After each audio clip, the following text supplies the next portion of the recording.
যুক্তরাজ্যের লন্ডনে একটি জাদুঘরে আছে চীনা পৌরাণিক যুগের একটি কার্পেট। কারুকার্যে খোদাই করা ড্রাগন চিত্র স্থান পেয়েছে এতে।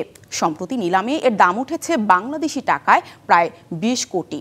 কার্পেটের পাশাপাশি নিলামে উঠেছে ১১ শতাব্দীর বিরল মিশরীয় ফাতিমিদের সোনার গহনা সহ ভারতের রাজস্থানের দুটি রূপার ঘোড়াও। ২৭৬ বছর চীনে রাজত্ব করা মিং রাজবংশের বিরল ও বড় আকারের ড্রাগন প্যালেস কার্পেট সম্প্রতি লন্ডনের একটি জাদুঘরে থাকা এই কার্পেটটি নিলামে তোলা হয়েছে। ১৬ শতাব্দীর শেষে মিং সাম্রাজ্যের রাজত্বকালে তৈরি করা হয় এই কার্পেট, যা ব্যবহার করা হয় অষ্টাদশ শতাব্দী পর্যন্ত।